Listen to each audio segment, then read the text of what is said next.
Hello, നമസ്കാരം. എന്തൊക്കെയുണ്ട് വിശേഷങ്ങൾ? സുഖമല്ലേ? അങ്ങനെ നമ്മുടെ തളപതി വിജയുടെ അവസാന ചിത്രം ജനനായകൻ്റെ റിലീസ് തീയതി വീണ്ടും മാറ്റിവെച്ചു. അതായത് വിധി പറയാൻ വേണ്ടി മാറ്റി വെച്ചിട്ടുണ്ട് കോടതി. അപ്പോൾ തീർച്ചയായിട്ടും എന്താ പറയുക, അതെന്തായാലും ഒരുപാട് നീട്ടിക്കൊണ്ട് പോകുന്നുള്ളത് ഉറപ്പാണ്. കാരണം കോടതിയിലെ ജഡ്ജ് പറയുന്ന ഓരോ കമൻസും ജഡ്ജിയുടെ മൂഡും ഒക്കെ ഉണ്ടല്ലോ. എന്തിനാ എത്ര ധൃതി എന്ന് ചോദിക്കുന്നത്. പിന്നെ ജനനായകൻ്റെ അണിയറ പ്രവർത്തകരോട് ചോദിക്കുന്നത് എന്തെത്ര ധൃതിയെന്ന്. 500 കോടിക്കടുത്ത് ബഡ്ജറ്റിലൊരു സിനിമയാണ്. കാരണം എത്ര നഷ്ടം എന്ന് പറയും. അത് പടം എന്താ പറയുക, തമിഴ്നാട്ടിൽ വിതരണത്തിനെടുത്ത ആൾക്കാരൊക്കെ പലിശ കൊടുത്ത് മടുത്തിട്ടുണ്ടാവും. ഇപ്പം അത്രയും പലിശൻ്റെ മേലെ പലിശ ആയിട്ടുണ്ടാവും. കാരണം എത്ര ആയി ആ പടം റിലീസാവാതെ ഇങ്ങനെ നീട്ടിക്കൊണ്ടു പോകുന്നത്. പക്ഷേ ഇവരൊക്കെ മനസ്സിലാക്കേണ്ട ഒരു കാര്യം എന്ന് വെച്ച് കഴിഞ്ഞാൽ, ഈ സിനിമ ഇപ്പോൾ റിലീസാവണമെങ്കിൽ വിജയ് എന്ന് പറയുന്ന നായകൻ മാത്രമേ ജയിക്കുള്ളൂ ആ പടം ഹിറ്റായാൽ. പക്ഷെ ആ പടം കുറച്ചുകൂടെ വൈകിട്ടാണ് റിലീസാവുണ്ടെങ്കിൽ വിജയ് എന്ന് പറയുന്ന രാഷ്ട്രീയ നേതാവിൻ്റെ വിജയമായിരിക്കും അത്. അത് ചിന്തിക്കാനുള്ള ബുദ്ധിയോ വിവേകമോ ഒന്നും ഇവർക്കില്ല. പണ്ട് MGR ഉലകം ചുറ്റും വാലിബൻ എന്ന് പറഞ്ഞ MGRൻ്റെ സിനിമ, MGR രാഷ്ട്രീയ പ്രവേശനം പ്രഖ്യാപിച്ചതും സമയത്ത് കരുണാനിധിയായിരുന്നു മുഖ്യമന്ത്രി. MGRൻ്റെ ഉലകം ചുറ്റും വാലിബൻ എന്ന് പറഞ്ഞ സിനിമ 3 മാസം ഇതേപോലെ റിലീസ് കൊടുക്കാതെ ഇങ്ങനെ സെൻസറിങ്ങിൻ്റെ പ്രശ്നം, ഈ പ്രശ്നം എന്നൊക്കെ പറഞ്ഞ് പെട്ടിയിലിരുത്തിയിട്ടുണ്ട്. അപ്പം അങ്ങനെ കുറേ എന്താ പറയുക, ഇത് അന്നത്തെ സംഭവം ഇന്നിപ്പോൾ ആവർത്തിച്ചു കൊണ്ടിരിക്കുകയാണ്. കാരണം വിജയ് എന്ന് പറഞ്ഞു കഴിഞ്ഞാൽ ഈ കേരള മാധ്യമങ്ങൾ പറയുന്ന പോലെ സ്റ്റാലിൻ്റെ മുന്നിൽ വിജയ് ഒന്നുമില്ല എന്നൊക്കെ ചുമ്മാ പറയാണ്. ഈ സ്റ്റാലിൻ എങ്ങനെ തമിഴ്നാട്ടിലെ മുഖ്യമന്ത്രിയായി? ഈ ജയലളിത അവിടെ മുഖ്യമന്ത്രി ആയ സമയത്ത് സ്റ്റാലിനിക്കൊന്നും ഒരു വോയിസോ, സ്റ്റാലിനൊന്നും പിക്ചറിലേ ഇല്ലായിരുന്നു സ്റ്റാലിനൊന്നും. DMK എന്ന് പറഞ്ഞ പാർട്ടി പോലും നാമാവശേഷമായിട്ട് ഒന്നും അല്ലാതെ കിടക്കായിരുന്നു ഈ ജയലളിതയുടെ സമയത്ത്. ജയലളിതയുടെ മരണശേഷമാണ് വേറൊരു നേതാവില്ല തമിഴ്നാട്ടിൽ, ഒരു ഓപ്ഷൻ ഇല്ല, വലിയൊരു രാഷ്ട്രീയ പാർട്ടി ഇല്ല. ADMK മടുത്തു. അങ്ങനെയാണ് സ്റ്റാലിനൊക്കെ മുഖ്യമന്ത്രി ആവുന്നത്. അത് തമിഴ്നാട് രാഷ്ട്രീയം അറിയുന്ന എല്ലാവർക്കും അറിയുന്ന ഒരു കാര്യമാണത്. അല്ലാണ്ട് ഇവർ പറയുന്ന പോലെ സ്റ്റാലിൻ ആദ്യമേ ഭയങ്കര സംഭവം എന്നല്ല. അഴിമതിയിലൊക്കെ മുങ്ങിക്കിടക്കുന്ന DMK എന്ന് പറഞ്ഞ പാർട്ടി.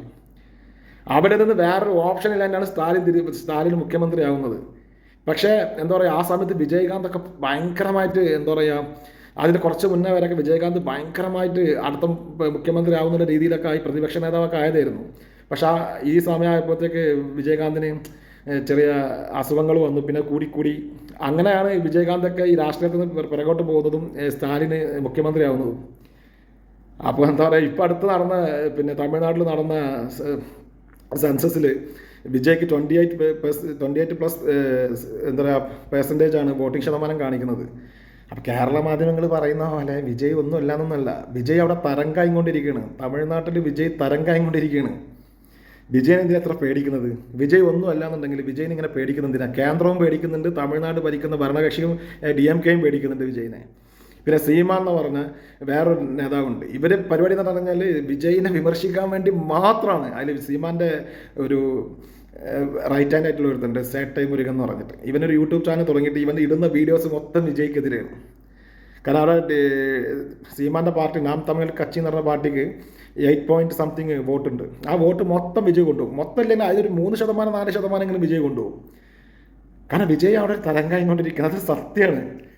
അപ്പോൾ വിജയെ എന്താ പറയുക, ഇങ്ങനെ ഒതുക്കിയാലൊന്നും, ഞാൻ പറഞ്ഞല്ലോ, ഇത് ഈ സിനിമ ലേറ്റ് ആവും തോറും വിജയ് എന്ന് പറയുന്ന നായകനായിരിക്കൂല ഇനി അവിടെ. എന്താ പറയുക, വിജയ് എന്ന് പറഞ്ഞ രാഷ്ട്രീയ നേതാവിൻ്റെ വിജയമായിരിക്കും അത്.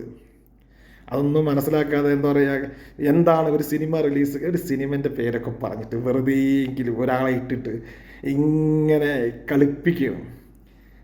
ഒരു എന്താ പറയുക, ഒരു സിനിമ റിലീസ് ചെയ്യണമെങ്കിൽ എത്ര പേരുടെ കൈയും കാലം പിടിക്കണം. പക്ഷെ വിജയ് പറഞ്ഞിട്ടുണ്ടായിരുന്നു ആർക്കും അടിമയായിട്ട് ഞാൻ നിൽക്കില്ല. പക്ഷെ ഞാനിത് പറയുമ്പോൾ നിങ്ങൾ വിചാരിക്കും ഞാൻ ഭയങ്കര വിജയ് ഫാൻ എന്നാണ്. ഞാൻ വിജയ് ഫാൻ ഒന്നുമല്ല, എനിക്ക് വിജയനെ ഭയങ്കര ഇഷ്ടമാണ്. അപ്പോൾ എന്തായാലും തീർച്ചയായും എന്താ പറയുക, എത്രയും പെട്ടെന്ന് ജനനായകൻ റിലീസ് ആവട്ടെ, പ്രശ്നങ്ങളൊക്കെ മാറ്റി. പക്ഷെ ഒരു കാര്യം ഉറപ്പാണ്, തമിഴ്നാട് രാഷ്ട്രീയത്തിൽ വിജയ് അടുത്ത മുഖ്യമന്ത്രി ആവുമെന്നൊന്നും എനിക്ക് പറയാൻ പറ്റുമോ, എനിക്ക് എന്താ പറയുക അറിയില്ല.